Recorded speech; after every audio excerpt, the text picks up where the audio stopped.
اماں تو تشویش بھری نظروں سے مجھے دیکھ ہی رہی تھی اور میرے جواب کی منتظر بھی تھی، اور مجھے اصل بات بتانے کے لیے الفاظ ہی نہیں مل رہے تھے۔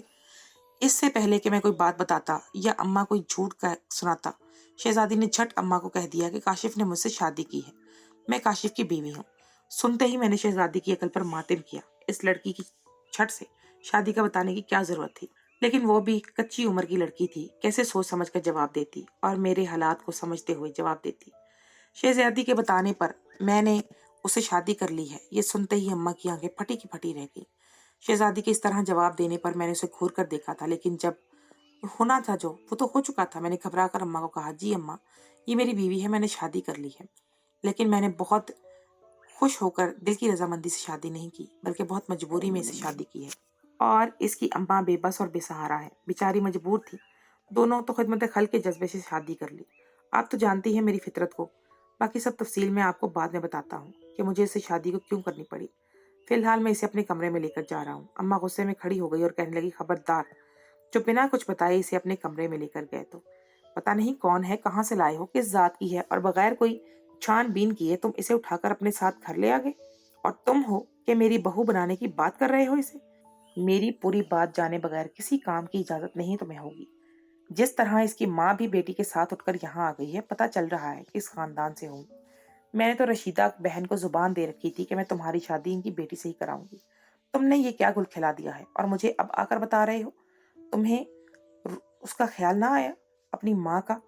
اس نے تمہیں میرے متعلق کوئی فیصلہ کر رکھا ہے، اور اب سب کو کیا جواب دے گی، کیا بتائے گی سب کو؟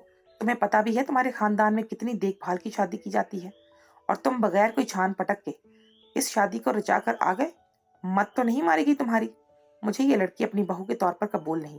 اب بھی اور اسی وقت اس لڑکی کو طلاق دو، اور یہاں سے اس کی ماں کو بھی چلتا کرو۔ میں سر جھکائے اپنی اماں کے قدموں میں بیٹھا رہا۔ طلاق کی بات سن کر میں نے کچھ نہیں کہا تھا، میں جانتا تھا کہ اماں اس طرح پیش آئے گی، اس لیے میں نے انہیں پیار سے سمجھانا چاہا۔ اماں، آپ فکر نہ کریں، شہزادی بہت اچھی لڑکی ہے اور یہ ہمارے خاندان میں گھل مل جائے گی۔ رہی بات آپ اس کی بیوہ ماں کی، تو انہیں بھی ہم چھت پر بڑا خالی کمرہ دے دیں گے، وہ کرایہ دینے کو بھی تیار ہے، وہی رہ لے گی، لیکن اکیلی نہیں رہ سکتی، کہیں اور بھی نہیں جا سکتی، اس لیے پہلے ہی میری کسی بات کا کوئی جواب دیتی۔ پیچھے سے میری بڑی بھابھی بھی چلی آئی، وہ بھی حیرت سے شہزادی اور اس کی ماں کو دیکھ کر کہنے لگی کہ کاشف میاں، واہ کیا گل کھلائے ہیں، اماں تمہیں تو بڑا سیدھا سادہ سمجھتی تھی، تم بھی بڑے ہی چھپے رستم نکلے ہو، ایسی اوران بڑھی ہے، تم تو سیدھے بہو کے ساتھ ساس کو بھی گھر لے آئے، واہ کیا بات ہے بھائی۔ انہوں نے بھی موقع دیکھ کر چوٹ کی تو اماں کا غصہ مزید آسمان پر پہنچنے لگا۔ اس سے پہلے کہ اماں کھڑے کھڑے مجھے اور شہزادی کو اس کی ماں سمیت گھر سے باہر نکالتی، میں نے اس کا ہاتھ پکڑا اور سیدھے کھینچتے ہوئے اپنے کمرے میں لے آیا۔ اس کی ماں بھی ہمارے پیچھے ہی چلی آئی تھی۔ میں نے غصے میں شہزادی سے کہا کہ کچھ تو عقل کے ناخن لو، تحمل اور تھوڑی سمجھ بوجھ سے کام لیتی۔ کسی نے کہا تھا کہ فوراً اماں سے ہماری شادی کا بتا دو، میں خود انہیں سکون سے بتا دیتا، مگر نہیں، تم نے تو حاضر جوابی کی۔ شہزادی نے کندھے اچکا دی اور کہنے لگی، ایسی بھی کیا بات ہو گئی ہے جو آپ کے گھر والے اتنا غصہ کر رہے ہیں؟ شادی ہی تو کی ہے، کوئی گناہ تو نہیں کیا شادی کرنا۔ میں نے حیرت سے شہزادی کو دیکھا، اسے کس بات سے فرق پڑتا تھا؟ یہ سارا مسئلہ تو مجھے خود ہی حل کرنا تھا۔ میں نے اسے سختی سے کہا کہ کمرے سے نکلنے کی کوئی ضرورت نہیں ہے جب تک میں سارے معاملات کو سلجھا نہیں دیتا۔ ہم کمرے میں ہی رہنا اور کوئی بات کسی قسم کی بھی گفتگو کسی کے ساتھ نہیں کرنا، نہ ہی کسی کو کوئی جواب دینا ہے۔ میں نے تو اس کی ماں کو بھی کہہ دیا تھا کہ آنٹی آپ اسے خود سنبھال لیں، کہنے کو کم عمر ہے لیکن اس کی زبان بہت چلتی ہے، کیسے فر بول رہی تھی کہ شادی کر لی ہے، اسے کچھ عقل دیں، ساری باتیں ایک ساتھ نہیں کر لیتے۔ آنٹی نے سر ہلا کر کہنے لگی، تم فکر نہ کرو، میں اسے سمجھا دیتی ہوں۔ ان دونوں ماں بیٹی کو اپنے کمرے میں چھوڑ کر میں اماں کے قدموں میں پہنچ گیا، ان کو منانے کی کوشش میں لگا رہا، بہت منتیں کیں، اپنی مجبوریاں بتائیں، بڑی مشکل سے میں نے اماں کو منا لیا اور انہیں بتایا کہ میں نے شہزادی سے کیوں شادی کی ہے۔ اماں نے آنکھوں میں آنسو بھر کے کہا، جب تو نے شادی کر ہی لی ہے تو پھر نبھا بھی لے، ہم سے کیا پوچھتا ہے، سارے فیصلے تو خود سے لے لیے، اب اس کو نبھا بھی۔ ایک تو اتنی چھوٹی عمر کی لڑکی سے شادی کر لی اور اوپر سے اس کی ماں کو بھی ساتھ اٹھا لا کر کھڑا کر دیا۔ رشیدہ بہن کے آگے ہماری عزت تو خاک میں مل جانی ہے۔ اس کی بیٹی شمیم کو میں پچھلے سال 2 سے تمہارے نام پر بٹھا چکی ہوں، اور اب وہ مجھے کتنا کچھ سنائیں گی، وہ تو اب میرے گلے پڑ جائیں گی کہ میں نے جھوٹے لارے لگائے ہیں اور پتہ نہیں کیا کیا، کہاں سے ان عورتوں کے چکر میں تو پھنس گیا، کہاں سے مل گئی یہ تجھے۔ بس یہ یاد رکھنا کہ یہ بہت چھوٹی بچی ہے اور میاں بیوی کے رشتے کو نہیں سمجھ سکتی، ابھی نہ سمجھ ہے، اس سے کوئی بھی تعلق بنانے سے پہلے یہ بات اچھی طرح سوچ لینا کہ بظاہر سیدھی سادی